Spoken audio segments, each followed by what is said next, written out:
So very good evening to all of you. I'm Sarthak Babji, and it's my pleasure to welcome all of you to the seminar and lecture series at the School of Arts and Sciences, Ahmedabad University. The idea of this platform is to invite scholars who are renowned in their fields and to learn about their path-breaking, outstanding research, and to be able to discuss and disseminate that knowledge with a larger population, with a larger audience, and to facilitate a discussion around those kind of exciting themes of those research. So with that in mind, we are very happy to have with us today a very reputed historian, Dr. Shruti Kapila from Cambridge University, who will be in conversation in a very interesting format with a colleague of ours, with a philosopher. And a historian and a philosopher will be in conversation to talk about political thought, Indian political thought in the global age, to be precise. So I will first introduce our speaker for today. Dr. Shruti Kapila is an associate professor in the Faculty of History at the University of Cambridge and a fellow, tutor, and the director of studies at Corpus Christi College, Cambridge. She is the editor of an intellectual history for India and the co-editor of Political Thought in Action, the Bhagavad Gita and Modern India. Her writing has appeared in leading academic journals such as Past and Present, Modern Intellectual History, and in international publications such as the Financial Times, India Today, Prospect, Al Jazeera, and the Print India. Speaking with Dr. Shruti Kapila will be our colleague, Chandler Hatch, who is an assistant professor of philosophy at the School of Arts and Sciences at Ahmedabad University. The format of today's seminar is such that the conversation will be about for 45 minutes. And after that, we will have a time for audience interaction so that we can understand and we can question and we can probably have an exciting discussion around Dr. Kapila's new book, which is titled Violent Fraternity, Indian Political Thought in the Global Age. Before we begin with today's seminar, we would also have a few words from the Dean of School of Arts and Sciences, Professor Patrick French. Patrick, over to you. Thanks very much indeed, Satak, and good morning, good afternoon, good evening to everyone. I just wanted to say, as Shruti actually mentioned before we started, that it was wonderful to have her visit Ahmedabad University in advance of the pandemic, and also in advance of the School of Arts and Sciences being a physical building full of people, faculty and students. And it's great to be online with you, Shruti. I would also mention to the audience that I think that we've had discussions about Indian political thought in the global age, both the book and the concept, probably for almost 10 years now. And it's very stimulating to know that it's now published and that it's had excellent reviews and coverage. And I mean, it makes ambitious claims, which I'm sure our colleague Chandler Hatch will put to the test. Yes. But we're delighted that you can join us for the seminar and lecture series. So over to both of you. Yeah, can I just say before we move on, Chandler, before you start the grilling, it's actually really fantastic to be, in conversation with Patrick, but all your colleagues at Ahmedabad. It's one of the first, it was great to be there in person. And as Patrick said, had a long standing conversation with Patrick on ideas. And even I remember ringing him when there was an issue about the title of the book. And I'm like, can you tell me if this is a good title? And, we had words even about the title. I'm not going to say what he thought of it, but, but it's been very good to be in conversation. And we did that very nice podcast on conservatism for the Express, which also I really enjoyed and my students use it. So I'm hoping for a very productive conversation with a philosopher, which is always a pleasure to be, to be in conversation with because you at least take the abstract principles at heart. I mean, this is not something historians are very good at. So this is actually very fitting for me. So thank you for your effort and for convening this. Thank you.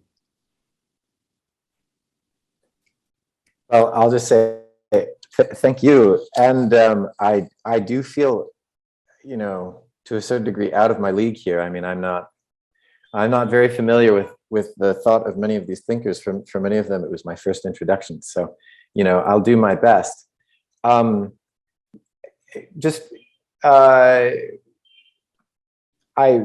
Before I ask some questions, I think if I'm not wrong, we had planned that you might have some time to just talk us through the book in general. Is that right?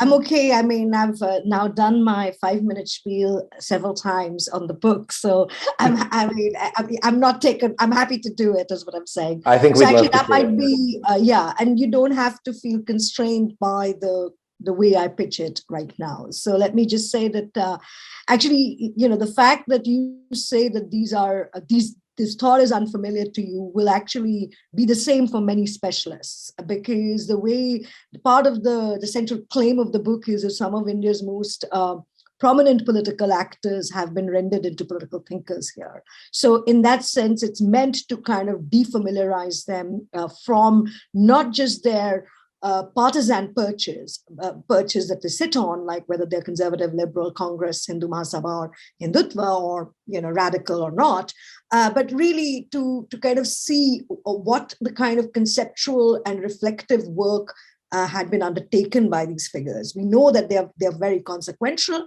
they're very powerful, and they're the most effective political actors India has seen in the 20th century. And yet, so that's the first thing that the book is, in a way, trying to address. It's a very now thing in the West to be talking about decolonizing A, B, or C, and putting in non-Western agents, actors, and thinkers. But the question has always remained, I've been doing this work now for over a decade, how do you actually write the political thought of modern and contemporary India?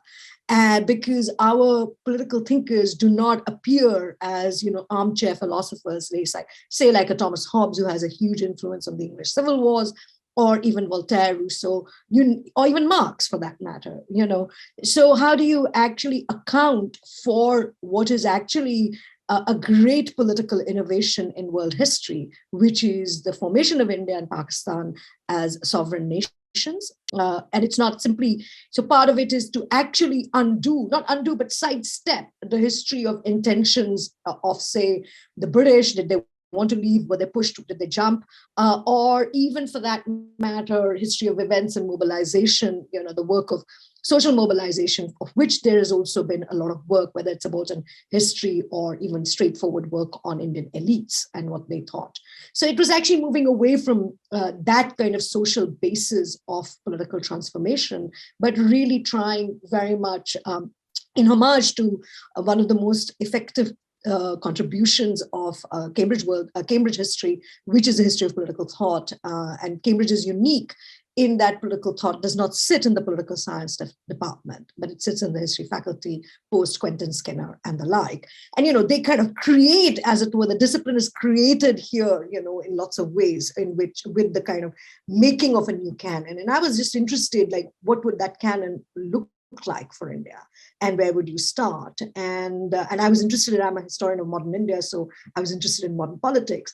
So that's one thing to look at. So, and then I thought that you don't want to just, I'll just be very quick. I wanted to not cohere it around an ideology for various reasons, not liberalism, not conservatism, not even radical conservatism, all these things I have toyed with, but really to think about the very simple question of sovereignty, which is, after all, what is at stake in this period, which is to how to be free. And the question of how to be free in politics is related to the essential question of who is a legitimate holder of violence, who gets to kill, who gets to die.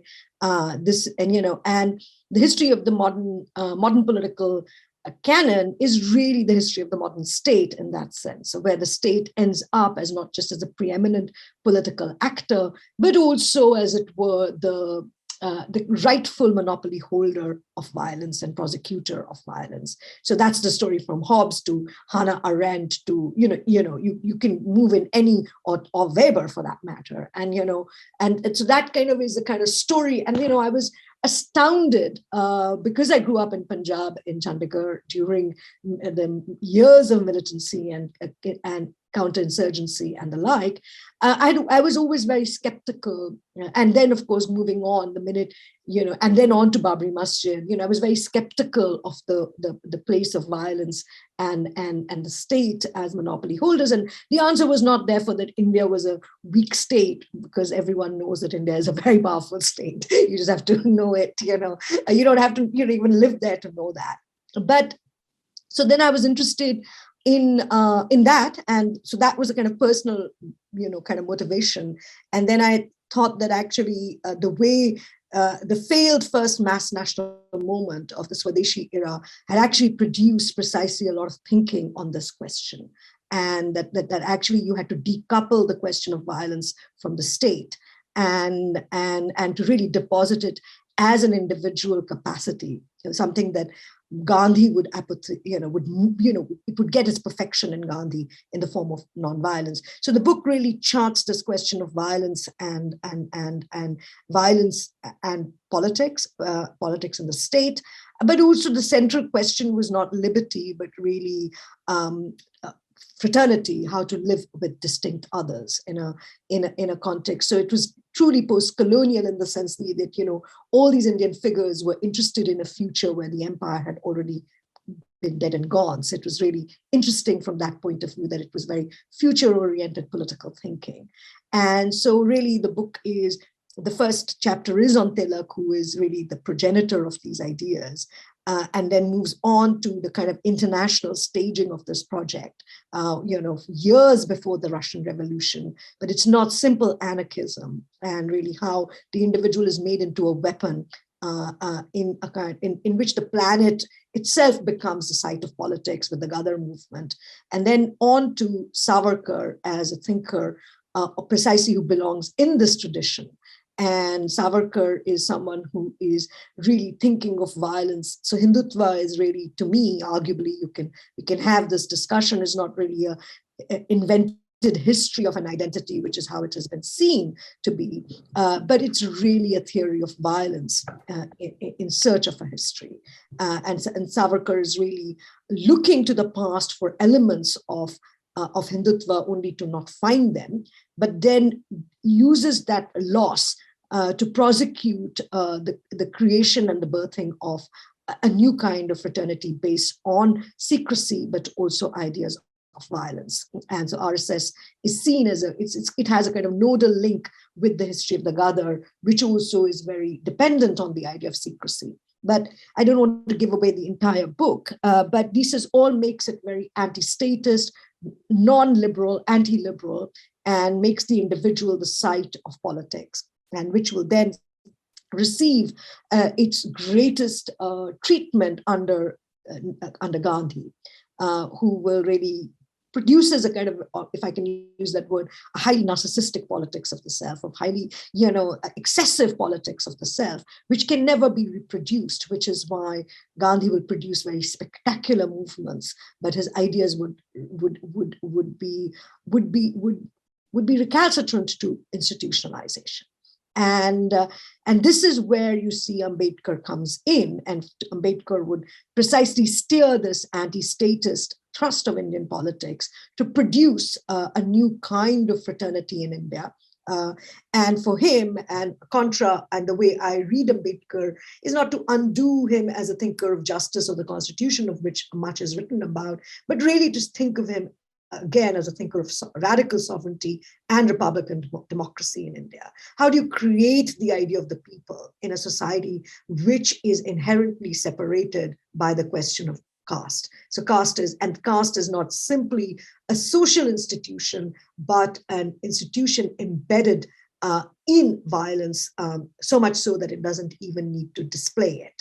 And this is his very major work. And there's a kind of division between him and Savarkar, which I show because Savarkar would point out to the Buddha and Buddhism, and particularly Ashoka, as the reason for the lack of nationality, or what we can call centralized statehood, to emerge in India.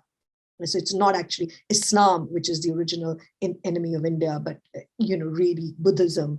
And it would be contra that actually Ambedkar would see the original civil war in India between Buddhists and Brahmins, or a revolution versus counter-revolution, which produces caste as a form of dispersed monarchy in India. The Brahmin is so the big question that Ambedkar is asking, he's very influenced by French revolutionary thinking, is that how do democracies world over have been produced by killing the king. So you kill the king, you behead the king, as in France or even in Russia, so you can get the era of the people emerging. And the problem in India is that sovereign power or sovereignty is not located in the role of the king for Ambedkar, but it's really the Brahmin who is an immortal sovereign within the social body in India. And that's quite different from, say, both Arendt's reading of the American and French revolutions, but also of Marx and how revolutions might be produced. So India really needs a new kind of republican order, and caste would then be put into a series of competitive. You can't escape caste, Ambedkar would realize, but you would need to create a kind of struggle between castes in a democratic polity. And at the same time, he's also interested in the Pakistan question, which also I triangulate in the book. And the book then finally ends with Patel as a thinker in the most normative sense of what we understand, say, like Hobbesian sovereignty, the idea of controlling violence and producing a centralized kind of vocabulary on the question of violence. And so Patel, to me, so that chapter, I render partition violence not as simply, pegged onto this idea that it happens because of partition, but actually it's a deeply political form of violence, which produces kind of, it is the work of this violence is to produce an externality out of intimacy. And as a result, I see it as a form of quintessential civil war, and which is interested in the creation of new sovereign entities. So in a way, partition violence is then removed from this way of thinking of it as either just a kind of pathos or a kind of blame game that has gone on in historiography, who is to be blamed for it, but really seem to be, this idea that the anonymous agency of the crowd is what allows for the people also to emerge in a dangerous form. The people are both the fetishized object of democracy, of constitutions, but the people are also have a kind of dangerous agency in them. And crowd violence and the like. So I don't want to, so the book really charts this kind of anti-statism to republicanism through the question of violence, through these characters. I also look at Iqbal and the question of republicanism in Islam and how a new kind of political Islam is also birthed. And the other claim the book therefore makes is that the state will not emerge as the kind of naturalized arbiter of violence, but also that therefore the Indian constitution would be quite suspicious of the political order, precisely because the temptations to violence would be there. And final argument to say would be that, so in the West, you have not just this question of the state, but also, whether you're the refugee, whether you're the foreigner, whether you are the immigrant, the category of the foreigner has always been deposited with the idea of political enmity. The political enemy is always the external, the foreigner, or the immigrant. And India, political enmity would turn inwards, and it would be the intimate, the fraternal, the intimate kin, the neighbor who would be discovered as the potential enemy. And therefore, the book starts, and now I will conclude with this provocation that in 1857, Indians killed the British in large numbers in the largest anti-imperial movement of the 19th century. And 90 years later, a mere 90 years later, the outgoing masters are singularly spared. So what had changed in the relationship between politics, violence, fraternity? And that's really what the book addresses, with ramifications for India, but also for global thinking on politics. So thank you. Yeah. Thank you. That's very helpful to hear it all summed up in that way. And I suppose that this is a good time right after you summed it up to ask one question that I had about the arc of the story. Yes. You have a set of thinkers, as you've described them, thinking in anti-statist terms, having Yes. sort of very interesting thoughts about violence and non-violence. But then as we get to the end of the book, that chapter on Patel, it seems like one way, I assume it's not the way you want us to read this, but one way of reading it is, oh, this was a very interesting flowering of political ideas that came to an end, once it erupted in a whole lot of violence. We realized that we need a state to, control violence. And at that point, it just kind of like, oh, well, it's time to put away all of those interesting ideas and get back to, kind of a Hobbesian. Right. So I mean, is that the way to read what happened? That we had some interesting ideas and then, well, but actually those are leading to problems. And so let's go back to Hobbes, or, is there another lesson to be learned? And I think it's a great question, one that I'm very grateful to you for asking, because it's not that one gets replaced by the other.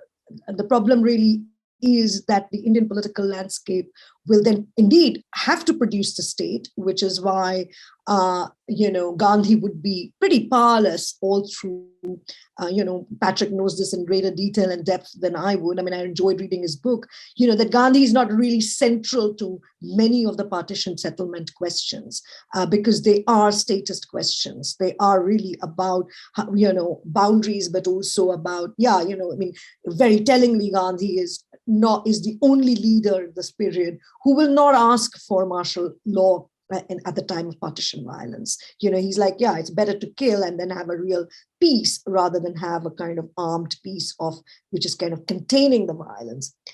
So it's not that the question is not that the state has to exist. That it's not the question. The argument is not that these people don't believe in the state, but rather they have understood the state to be a depoliticizing force for Indians, because the 1905-08 failure of the Swadeshi movement shows that the British have in effect all the means to violence and are able to completely control Indian society. So much so that, again, that they don't need to have a big rebellion or big, martial law of the kind they had in the 1850s, but really, like Hardayal would write, that English education is the greatest weapon of pacification in India, which is incorporating people into a new way of being. So they really want to undo that compact between violence and state, precisely because it has led to depoliticization of Indian society. And so I think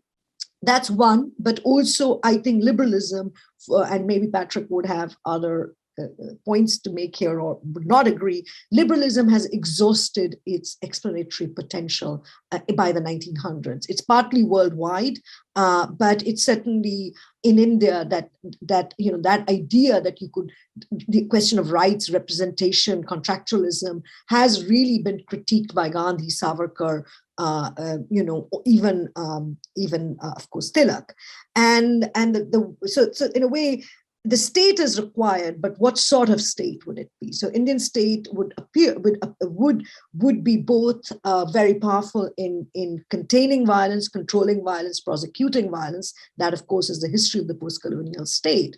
But the anti-statist thrust of Indian politics is all too evident. If you want to make any change in Indian society, whether it's, I'm not talking about just classic insurgencies against the state or secessionist movements, but even non-violent movements like environmentalism, the Narmada Bachao, Andolan, the histories of kind of mass mobilizations against the state. The state, in a way, so this politics it gets redistributed. And one of the ways, so they don't die, Gandhi doesn't die, anti-statism doesn't die, but it gets redistributed. But the point really, and even in fact, you could argue that a large number of Hindutva bodies are also anti-statist. You just have to look at what's going on today. And so the politics is really kind of discovered beyond the state. And the Indian Constitution would be, in that sense, to that extent, anti-political. It would be very suspicious of the realm which lies beyond the state, and would therefore be interested in curtailing, managing. And it's not therefore a coincidence that from 1948 to 51, and certainly until his death, Patel and also Nehru would be the key figures asking strike action to go down, to say, well, civil disobedience, enough already, and now we are in charge. So you have both those things, but it does not produce, what India does not produce is a contractual citizenship of the variety, say, you are used to in the modern West. Okay, thank you. So my next question is broader. It has to do, so I was curious how you chose the thinkers. So I understand that some of them are less studied as thinkers, or maybe most of them are less studied as thinkers, but some of them, especially Tilak, Hardayal. Yes. But then also there are some well-known thinkers, Yes. like Nehru, Rajgopalachari, who don't Yes. don't play a very important role in the book. So I was curious, how did you choose which thinkers you wanted to focus on? So I chose a very kind of I took very simply, I took who were the most effective and who had been the most consequential on the question of violence. And I was interested in the Ghadar movement I had hoped to write actually a book on it. And then I realized that actually and I was struck because one of the biographies written on Hardayal had primarily made a lot of effort to say he was not really linked to Hindu nationalism. So there's a big kind of debate around what happens to the Ghadar. Is it kind of communist, socialist? Does it go down that route? Or is it really, more radical in terms of Hindu nationalism? Because these two are completely... So that had really been the starting point on the violence question. And you're quite right, Gandhi had already been studied. Faisal's book had come out on violence by then, on Gandhi. But Nehru was the one that, Nehru and Jinnah were the two people I actually did write about and did not include in the thing, because they were less... they were more traditional, let's put it like that. They were more conformist of certain Western liberal principles in the ideal typical relationship wanted between the state and the land. Rajaji, of course, again, read a lot, but I think he really becomes more effective as a thinker post-partition on questions around conservatism, around economic thinking, and the like. And I didn't really, I couldn't really see, you could say that I should have done, some other figure, certainly from Southern India, and hands up. But yeah, I just chose the people who had been most, who insistent on this relationship on violence and political transformation. Okay. Is it fair to say then that sort of violence is the key question driving the book, and fraternity was sort of the thing that popped out, sort of the as you focused on violence? No, actually, I was interested in fraternity in a very kind of basic sense, in the question of Hindu-Muslim relations and caste relations. In terms of the real social referent, the empirical reference point of India was this question of how to produce a kind of democracy in this context driven by diversity and distinction, but also hostility. So my problem was that most accounts that wrote about diversity in India looked at it as a form of celebration, which of course it is, or, looked at it in kind of sanguine ways, and were actually squeamish on the question of hostility that arose out of distinction. And so whereas all the thinkers you read from this period, they're totally not squeamish. Ambedkar is very clear that India is in a state of civil war between Hindus and Muslims in the interwar period. They're very kind of direct about what's going on. And that was not reflected in the historiography. So fraternity was there, but what had struck me was that actually liberty and independence were not the byword of politics in this period. People were really interested in sovereignty and control and state control and violence and the like, and they were interested in this question of how to be with each other. So in that sense, it came very clearly up as a kind of connected triangle between sovereignty, fraternity, and violence is common to both, because sovereignty, politics 101 means control over violence.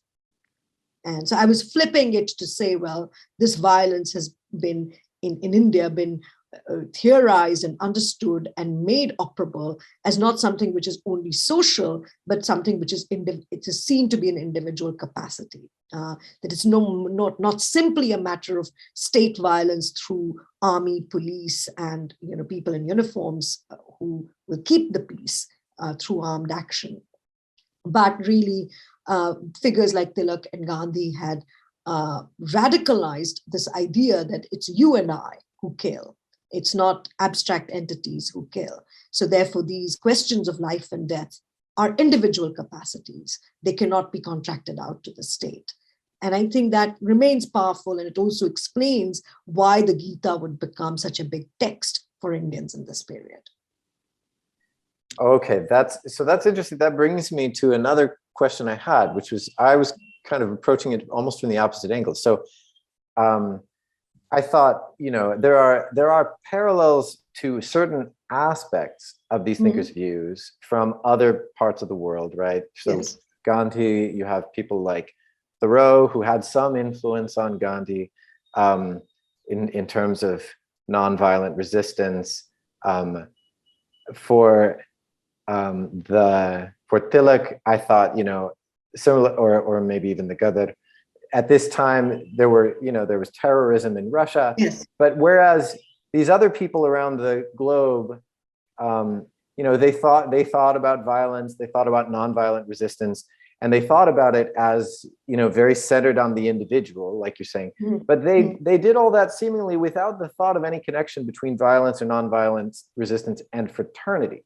But in India, as the story you tell, it shows up as very connected with thoughts of fraternity. And so you just said that this is the reason why the Gita becomes such an important thing. But I almost wondered, is there also something going on causally in the reverse direction?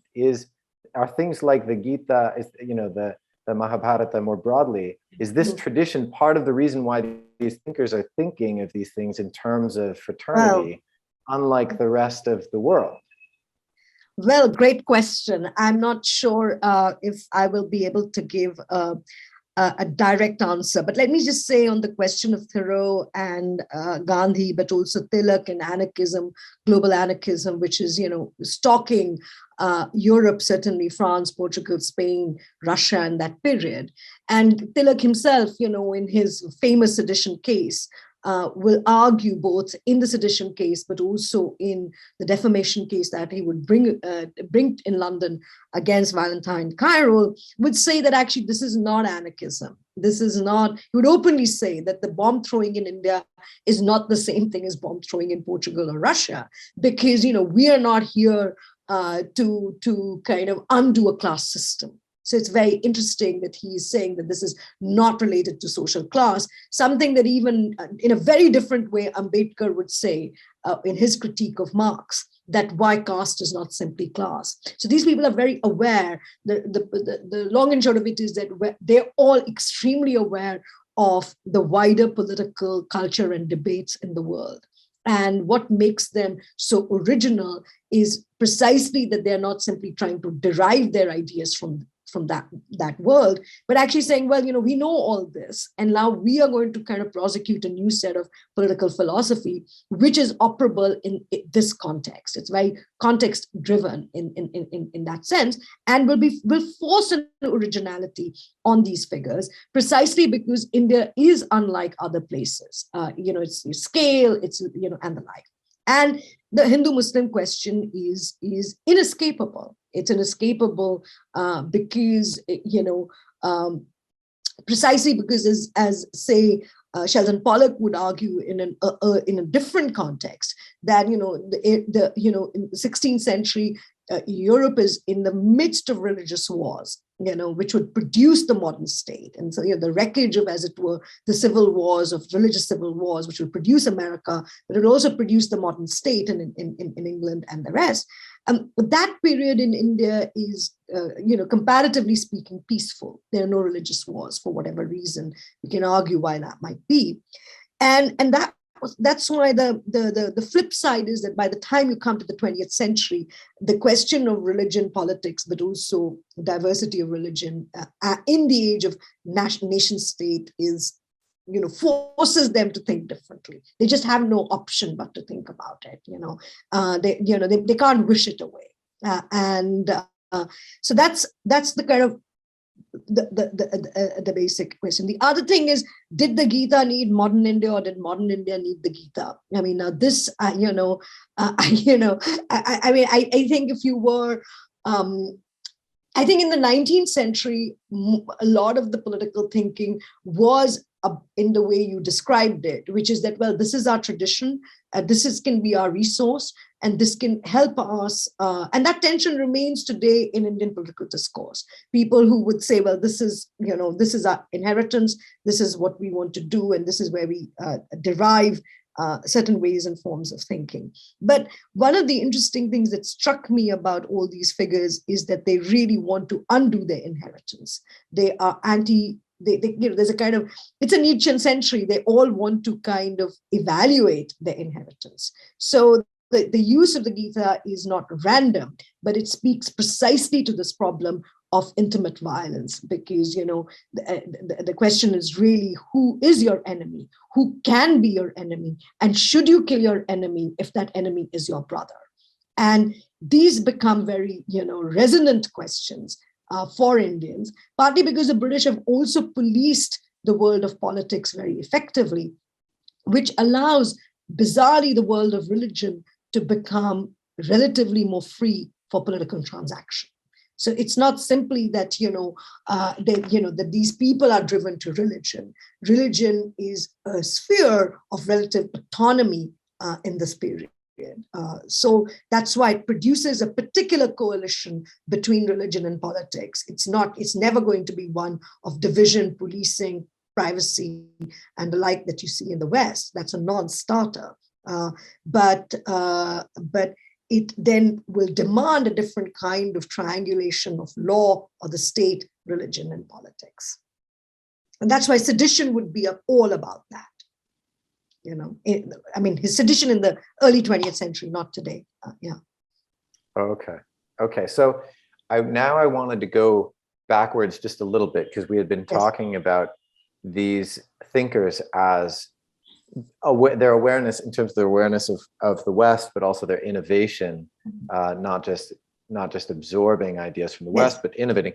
I had one sort of bone to pick with Tilak. Yes. So Tilak, you have him on pages 47 and 48, thinking things like, the key distinction between Western political theory and Indian thought is that desirelessness rather than happiness sustains the possibility of life in the collective. And I couldn't help but think here, what about Kant, right? What about, Kant says happiness is not the principle at the ground of right, at the ground of political society. Freedom is the principle of it. So I looked up this it's always a good day when you can quote Kant. So I went ahead and looked. Yes, of course. I mean, you would say so. And of course, Nietzsche himself said that happiness is a very peculiarly English sentiment. So, of course, you obviously have this division between German and British political philosophy on this question of happiness, pleasure, and duty and obligation. And right, so I take that. What Tilak is saying is really this question of detachment and desirelessness, and as the fundamental principle of being in society. So society cannot be a series of contractualisms, contract of that, oh, I'll give a little bit of my freedom away to something called the state, which will then protect me, right? One-on-one contract. And then, you protect me and I will flourish and I will have my individual and collective happiness. And of course, I mean, I'm being terribly reductive, but the end point would be minimally peace and security and some form of flourishing. And the debate in liberalism is precisely the kind of relationship between institutions and individual flourishing, right? That's like whether that's why debates on English education will become in India, because it's really about what allows for flourishing language, government, schools, and the like. I mean, but what Tilak is saying is something else, that and he recognizes in the longer commentary that actually someone like Hobbes has also realized that what you really need is desirelessness and a lack of self-interest, that self-interest cannot be the motivation of life in the collective. But he would dispute Hobbes by saying that what Hobbes is saying is that you can give up your self-interest for today so that tomorrow you will do better. Yeah. So he says, well, this is a kind of delayed form of self-interest. This is not complete desirelessness.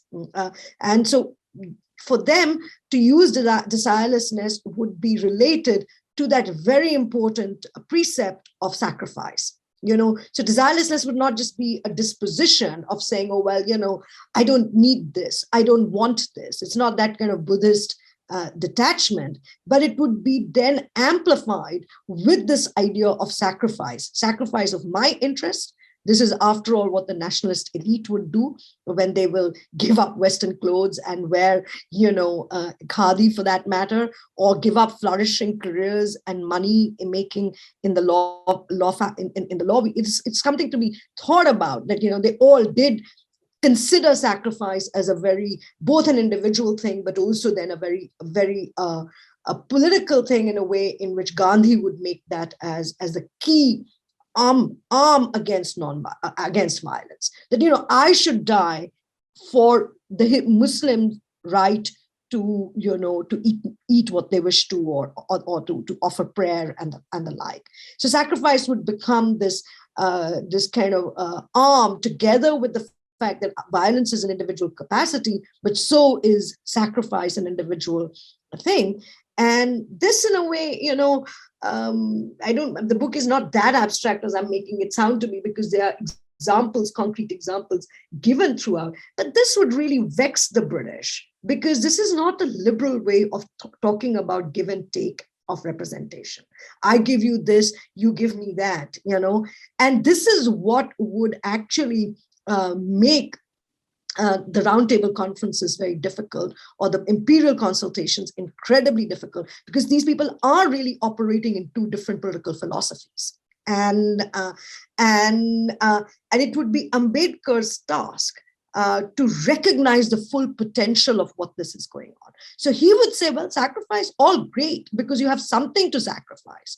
The untouchables are, in his words, a spent force. They're already fully sacrificed. So, then how are you to produce a politics from that form of abjection?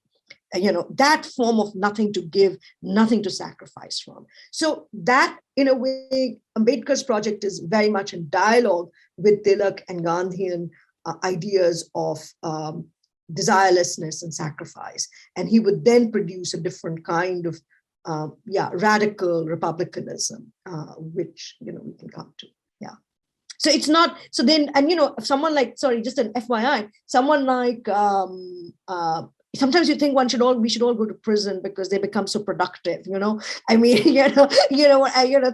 Tilak was sat there in, solitary confinement in Rangoon. And, he was sitting in, all the neo-Kantians, all the entire German idealist tradition, the British idealist tradition, everything is there in the book. And so he's writing in the full awareness, and as Janardhan Ganeri pointed out, this is just a Kant answer to you, as Janardhan Ganeri points out in his History of Philosophy of Modern India, neo-Kantianism is everywhere. So people who are interested in this question of desirelessness are also deploying Kant in very academic ways, but I didn't go down that route. I just went down the sacrifice route. Okay, now I want to make sure, since we only have a half an hour, that I leave time for other people to ask questions. So maybe I'll just ask one last question, which is where you see your role in this. Are you, as you interpret these thinkers, putting these thinkers' ideas, I mean, is it kind of, you're putting these thinkers' ideas in a language, in a common language, so we can trace the connections and developments among them? Or are you additionally doing something more? Are you discovering hidden assumptions, implications of their thought that they themselves might not have immediately recognized? I mean, I wasn't sure. Sometimes I felt like you were just explaining, you were explaining the view to us, but at other times I wondered, is this how this particular thinker would have recognized their thought, or would, are you kind of, particularly, for example, the case of Savarkar, where you say it's not actually a theory of identity. Is that Savarkar's view, or is that sort of you diagnosing what's really going on? I think it's a bit of both. So I use the word reconstruction, and I also think of these figures in a field of interlocution, which is of the 20th century. So in a sense, you can read very fruitfully someone like Carl Schmitt in relation to all these people, precisely not because of just the Nazi connection or those kinds of things, but precisely because Schmitt is the arch critic of liberalism of the 20th century. He's the one to say, well, this form, and and that's his oeuvre, and this is why even communists like, say, Alain Badiou are using him. Precisely because the liberal center or the liberal way of arranging politics is exhausted. It seems to be exhausted, arguably. Now that's and so I am interested in putting these figures, making these figures conversant with their contemporaries, but also contemporary political ideas, because sovereignty, post Brexit, post financial crisis, is an issue globally again. And I was very struck by that. Secondly, despite Ukraine, conventional warfare post 9/11 has shown that warfare, and again, Armitage has written much more compellingly than I could ever write on it, that, war is now will become domestic, and all future wars will be civil wars. This is his point, that conventional war between states is not something that, will yield to anything productive as it did perhaps in the 18th century or even in the mid 20th century.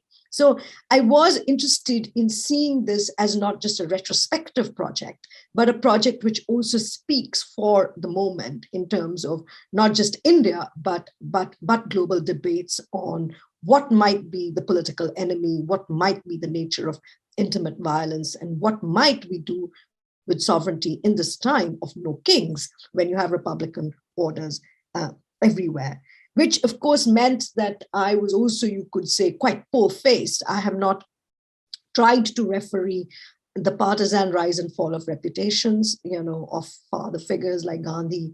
Is he a caste figure? Is he, the usual debates that we are so accustomed to in India,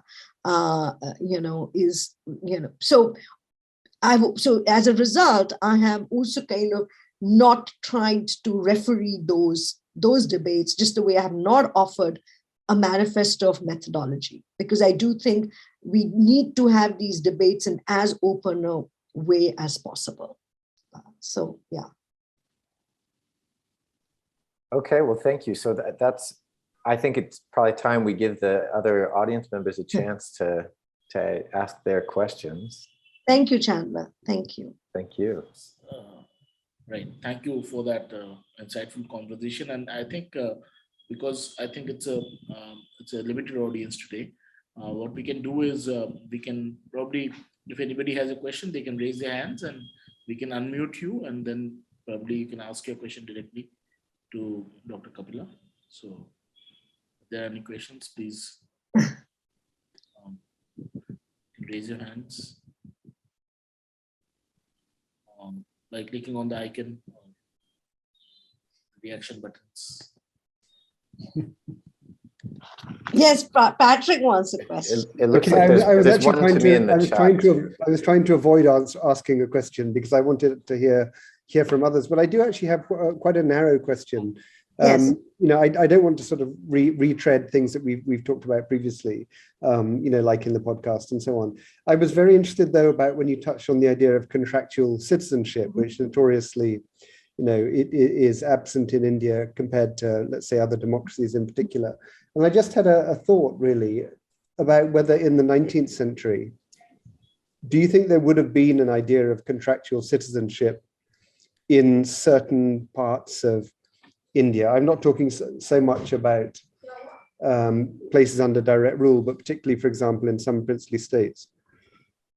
Well, actually, it's a great question, and it's not an irrelevant question at all, because certainly the proclamation, the Queen's proclamation, was meant to be a contract in the sense precisely because, after the rebellion, the Queen's proclamation to say that, well, Indians are, we will not, the British will not interfere in religions and all Indian religions will be equal. Now, this is the first kind of contract, and it is received as a contract by a large number of mid and late 19th century Indian liberals. And so, they will actually move from there to write about a possibility of rights representation and contractualism. And of course, the Indian princes would try, and certainly the Baroda example is a good one, where they would try and actually steer this very much in the kind of Meiji restoration way to kind of produce a kind of new compact between a paternalism and a subject citizenship. But it's very paternalistic. It's not driven by a kind of equality of principle, which is there in say. So now the problem is not, there are two kinds of problems to contract in India. One, that of course, that whether one likes it or not, it is not a society given to property. There are rights of proprietorial rights are there in India's rural world, and Ranajit Guha and many others have written about how you move from status to contract. But in anyhow, you don't really have a kind of depth of private property in India in the way in which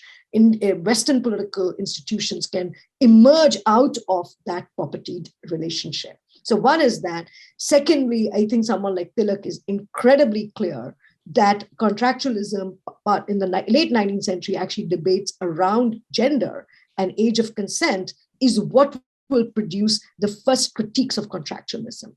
Precisely because men like Tilak would argue, but against men like Rana Day, that religion is not something, or the social is not something that the state can have a say in. And so, yes, these debates are not, I'm not trying to say that these debates did not exist. They actually exist, and they take all sorts of paternalistic forms as well. But Tilak and later people who are kind of straddling both the liberal and anti-liberal sphere, such as Tilak, but also Ambedkar, would argue that the problem in India is lack of equality for any contractualism to take place. So that lack of equality would be addressed in different ways by different thinkers. Why that equality doesn't exist? For Tilak, it's a lack of equality between the colonizer and the colonized, which is moot, and therefore the Queen's proclamation must be torn down. But for Ambedkar, inequality is the substance of contract in India. Caste is the substance of, of contract. So you have that, and it goes in both ways. It's not that India doesn't produce liberals. My point is that they're not the prevailing political ideology of this period. Right. So we have a next question from Mona Mehta. Mona, you can go ahead and ask your question. Yeah, thank you. And my apologies, I haven't read your book, but I look forward to reading it. I had a question about a comment that you made, and I'd like to elaborate, would like you to elaborate on this, which is, you said that, Gandhi could run a successful mass movement with the help of what you called a spectacularly narcissistic politics, but was not able to successfully institutionalize it in any way in the form of a modern state project. What was the reason for being able to, why was this politics able to sort of operationalize a very successful mass movement, but not, why was it impossible to institutionalize it? So maybe say what did you mean by this kind of narcissistic politics? Okay. So thank you. Actually, that's a very helpful question, because it's a running thread from Tilak to Gandhi, but also Savarkar and the Ghadarites, that the individual self. So this is what, it's bizarre, because when you read social sciences written, all the way post-war, especially Cold War social science, people will talk about tradition, modernity, and the idea would be that India doesn't produce any individuality. And you think, oh my God, look at these people, they're only talking about the individual, right? And I don't know how these, social scientists came up with this idea that India had no individuals. But never mind. The point is that these figures are saying, well, the self, the individual self, is not just the weapon, the vehicle, but really the beginning and the end of politics, but also realization. Whatever, whether you want to call it salvation in the religious term, or you want to call realization in terms of independence and freedom. So Gandhi's word Swaraj, Hind Swaraj, would not, the way I read it, is not simply about changing the government. His idea would be precisely, and I show it, that it's really the rule of the self that will count. So the self is the mastery of the self, but the overcoming of the self, but also the remaking of the self for Gandhi would be the primary purpose, to which actually even the nation state would be subordinated. And that, in a way, produces a new kind of ethical politics. It's a way, which is why Gandhi would be interested in very everyday practices. So what marks Gandhi also as separate from various other figures is that he's interested in the remaking of the self through walking, through spinning, through fasting, through silence. And these all have actually counterpoints in colonial exploitation. Fasting and food and famine, to take the obvious example, spinning, cloth, and colonization due to cloth in India, cotton being the key commodity of colonization. So it produces a kind of visual vocabulary of personalized suffering, as well as remaking of the self. Right, and therefore it's a very demanding politics. It's a politics which is both very demanding and impossible to keep up with. So Gandhi's most successful campaign is the Dandi March, the Salt Satyagraha, where he kind of is asking for something very little. Today we might say, okay, that's enough. He just basically, today we are used to dharnas, we are used to demos, we are used to all of that. But at that point, this is incredibly powerful. All he's saying is, I'm going to walk down the shore. Come with me if you want to come. Yeah. And by the time he's broken salt, 250,000 people have walked with him over that 60-kilometer period. And it's a completely, it kind of shows, and I just explain this example in the book, but it also kind of breaks the kind of abstract way in which economic nationalists were making arguments. They were saying, well, look at the kind of exploitation you have caused. Look at the famines you have caused. These are the numbers of people who are dying. Now, but once you kind of create a politics of experience, politics of the self, it becomes a major glue. And this is partly why he's incredibly successful. Because it's a moral force. It's a moral force to be replicated. It is also based on a kind of discipline. It cannot be institutionalized, barring through a kind of, either a kind of, it cannot precisely because it's situated against the state, and Gandhi himself is against institutions. In his own words, he's an anarchist.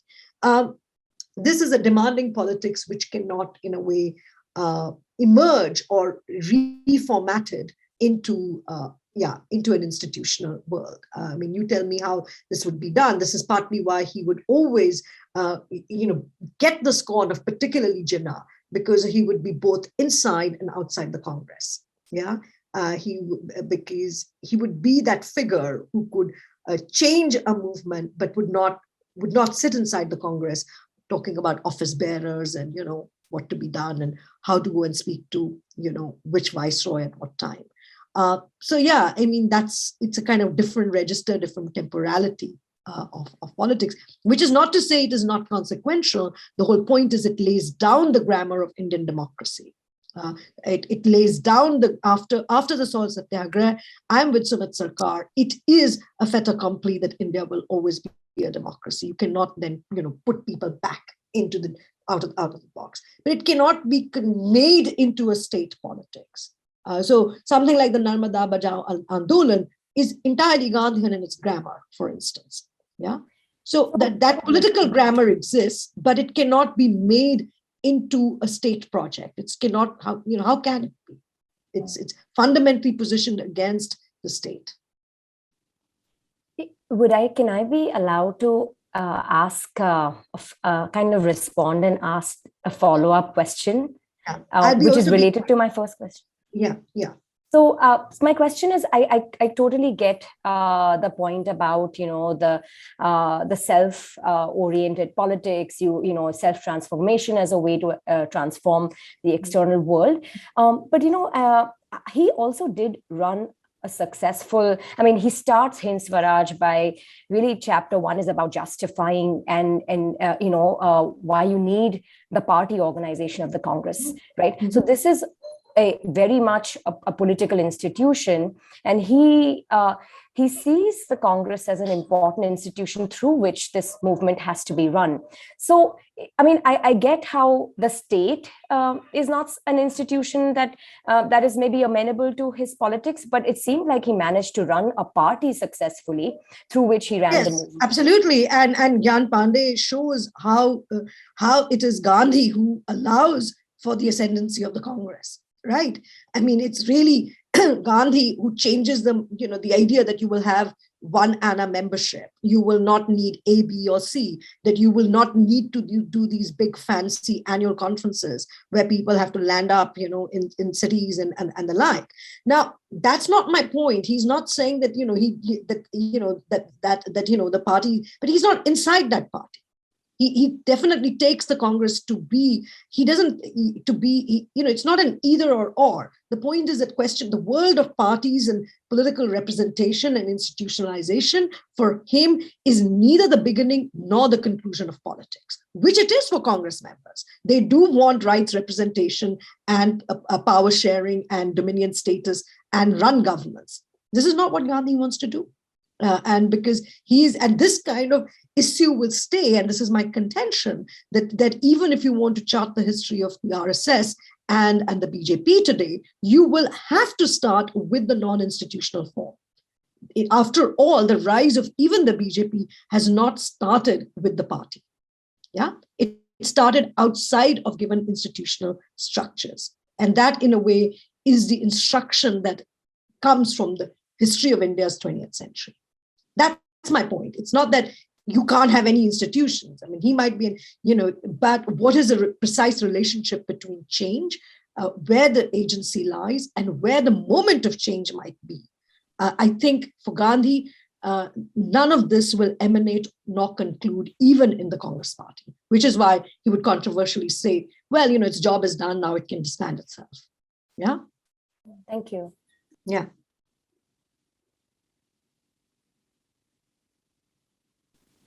We have a question from Sangeeta Vishwanathan, who has been meaning to ask for some time. And then we move to Shilpa. Yes, thank you, ma'am. Thank you for the talk. My question was related to what is the future of democracy in relation to identity politics? And this is from the perspective of an individual, and I'll explain what I mean. When a nation faces war and when there are refugees within the country or like migrants or immigrants, what happens to their belongingness? There is belongingness and not belongingness. So in this confusion, what happens to the nation's philosophy or tradition? Because we belong and we don't belong at the same time. And how does it affect our individual growth? Okay, so I mean, if I've understood you correctly, let me just say that I may have not understood your question entirely. So let me just say that the question of migration, refugee, the external, the marginal has been quite central to Indian political thinking, right? And the question has not been in terms of externality and foreignness, therefore producing, as it were, even an enmity. Nehru himself would say about the British that the British are the exception in India's long history of empires because they are the only empire in India who do not owe their loyalty to the people of the people they rule over, right? That this is what marks the British exceptional in India, is not that they were foreigners or they were outsiders, but that they owed their loyalty to some other place and some other people. And that in a way, is part of the problem of India's longer history of empires and the like. How do you, but you're asking a question about contemporary refugee status and the external. My point was, as a historian, I was struck by how the Jewish question in 20th century European history was made one of foreignness and of political enmity for catastrophic politics around the Second World War, but even the First World War. Yeah. But in India, my question was that why is it, and I can only answer these questions concretely rather than generally. Why is it that the British, in that moment of mass violence in 47, why are they not killed? Why are they only people who do not face the wrath of the people? And the argument was that it becomes intimate, it becomes eternal. Indian violence is internal, whether it's Hindu-Muslim or whether it is caste violence. And I think that those questions remain in India till date. So I leave it there. I urge you to read the book because it really doesn't speak about refugees in that way, but it is talking about how partition would want to produce an externality. The reason it is so bloody and it is so catastrophic, and yet it is entirely civil. People have, the police is not, you're picking up, your neighbors are killing each other, right? It's precisely because what was once close, intimate, known has to become foreign. So that's the movement is slightly different from what you are suggesting. So we have time for one more question, perhaps. Shilpa, would you like to go ahead? Thank you. I also have not read your book, but I have enjoyed this conversation. My question was that you made a comment that, so I understand your point about the self as the locus, as it were, of making and remaking, and how different political thinkers have engaged with Gita as well. For example, Tilak wrote Gita, and so Gita has been a central text as well. My question is, why would you call Gandhi narcissistic in your comment? Because as a psychologist, I would like your view on when does this self-expression become narcissistic? I mean, you must have thought before using this term, right? Yeah, I was only being, how's the word, provocative, and you have fallen for the provocation. But, the sense is that these, it is true that I am struck by how much emphasis Gandhi gives to the self, as opposed to, say, unlike Ambedkar, the social question. Because, I think that there is that tension between the two men, and the two men are not, it's not in the way, say, like, not just Arundhati Roy, but various others have understood the problem. It's not that Gandhi is a caste figure. It's quite the opposite. Gandhi is saying there is no way the law is going to change caste. You need self-transformation. You need transgression at the level of individuals. You need to start doing the menial jobs that he did himself in the ashram, and his wife breaks up with him pretty much over that issue. And then he wants temple entry for the Dalits in. So he wants kind of the breaking of social taboos, which Indians themselves will do, which will break caste. That's his point. So it's a politics of the self as the site of transformation of caste. He's saying, well, the law will not be able to do anything. And of course, the difference between him and Ambedkar is precisely that. Ambedkar would say, no, you cannot put your hopes in the goodwill of upper caste to change their behavior, and that's not going to, even if it would have happened, you cannot put the future of a major society in the hands of the goodwill of its elites. So it's that debate I'm talking about, that there's a kind of excessive potency that Gandhi attributes to the self, and which is something that someone like Ambedkar is disputing, that potency is not just circumscribed by caste, but it's also circumscribed by the forces of history and whatnot. So yeah, it's a kind of self-love, it's in the best possible way, and in the potentialities of this. Thank you. So narcissism is a technical term in psychology. So I was struck. I know that. I'm afraid I'm training to be a psychoanalyst, so I know exactly what it is. So I meant to say, well, that yes, that Gandhi has a kind of excessive and almost pathological, if I may say, interest in the power of the self. Yeah. Thank you. So maybe one more question from Lalit Batra. Lalit, would you like to go ahead? Yes, Lalit, please. Yeah. Hi. Hi. Shruti, I just had this question is about the universal, the universalist, so to speak, ambition of the Indian political thought that you are dealing with. And this question is in particular relation to this dyad of contract and sacrifice that you talk about, right? Mm-hmm. So in your work, it comes out far more in a much more sophisticated manner. When they talk, there is some sort of like apportioning of sort of contract to the Western political thought and Indian thought, emphasizing the sacrifice. And I want to link it to the question of universal values, because isn't the challenge precisely for people like Gandhi, and this comes out in far more programmatic manner or rhetorical manner in people like Aurobindo or Vivekanand, that it's not just a question of the inadequacy of Western political thought, but it's also that two things. One, that political thought that claims to be based on a contract is based, in fact, on a fundamental sacrifice that it disavows, right? Yes. So that works there also. And then some claim to the superiority of the Indian sort of tradition in some ways and some of the foundational values, that they are not good just for India, right? That the whole sort of that they are the basic kind of where a central political conflict between the self and other is kind of not dramatized in the form of sacrifice, but and I'm just saying that's where it becomes very tricky, this issue.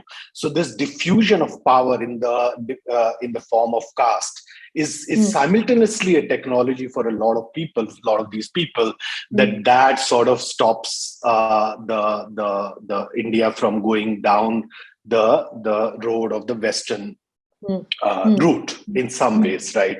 So it's kind of don't you think it's a far more difficult issue to deal with, because the promise That's right. I mean, I'm not trying to I'm not trying to resolve anything too quickly. And that's one of the things of the book, whether it is Iqbal, whether it is particularly Iqbal, who has been rendered into this kind of totally, so I would do the opposite with Iqbal, who seemed to be this kind of global thinker. I try and situate him back. I'm saying, well, actually, he's really a thinker who comes from from, you could put him in the kind of canon of Western political thought, but he actually is coming from a very particular place to make very consequential political arguments about political Islam. So I get that point that you're making about the universal, and the book is very much asking this point that, say Chakravarti said that Europe is not simply a place, but it is a sign, symbol of a kind of, it's a habitus of norms. It sort of conveys the word, it conveys a set of norms. And, that's what Europe is really about. And my point was not to then say, well, culturally locate the distinction of India. My argument is actually, and I've had fair number of debates here in terms of political thought, that actually can India now can occupy, that's the provocation, can be a Europe in that way, precisely because these are normative values, new norms of politics that have been created. These are not simply, the inconsequential thoughts of anyone, but rather these are normative now. These are new norms by which the world's largest and most diverse democracy came to be, but also the first avowedly Muslim nation in world history came to be. And, and therefore, India offers not simply a universality, but can India be is instructive of global politics today? So that's the nature of the claim around universality. It's not about cultural distinction versus some universal norms, which has been the habit of history writing and humanities and the like. But really the kind of scaling up of these figures, if I may be allowed to say that in an irreductive way. And therefore the argument is not that India offers spirituality. Sacrifice is not coming out of some kind of idea of simply the spiritual, but really it is a contention around also ideas of truth, which I write about for Gandhi, and how political truths have to be produced. And your point, if you wanted to take this further, you could take it even further, because sacrifice is central to Western political thought. I mean, Christ's sacrifice is seen to be the founding of the original fraternity, after all. Yeah, the primal father of Freud. Yes, and same. So that's not the point. The point is not about West versus East, spiritual versus non-spiritual, but really how new political norms, consequential political norms, are created. And that's why I was happy to talk to a philosopher, because it's also about normative value that is created in which we don't pay much attention to in Indian historiography. We are much more attuned to the social question, the mobilization question, who did what to whom question, rather than what are the rules of the game that we are working under. And I was interested in the rules of the game that got produced. So that was it. Thank you for your question, Lalit. And I know that you might have some kind of a reverse back to it, but I think we will have to, make a hard stop today here. Sorry, yes. No, it's completely all right. So I would like to ask my colleague Shruti Das to convey the vote of thanks, and thank you so much for a very engaging discussion, Dr. Kapila. Thank you. Also, thank you too for facilitating at the beginning. But Suchismita. So thank you, Dr. Kapila. So we'll not hold you on for too long. Thank you. This was a really fascinating, enlightening talk. Hearing you talk, especially with Chandler, about this intimacy of violence, and through that to rethink the categories of the political and rethink some of our history. And these are very pertinent questions, and to open up this question of fraternity and the link to violence, to sovereignty, to how to think about diversity and think beyond the sanguinity of diversity, as you put it so eloquently. So thank you for that. Thank you to all our participants for taking the time as well. And we do hope to see you again in the future in Ahmedabad in person. Thank you so much. I would love to. And thank you for all your patience to listening to this. And thank you to Patrick, and above all to Chandler for your reading and engaging with this book. I've had a really stimulating time. So thanks again for this. Yeah. Okay. Thank you. Bye. Thank you.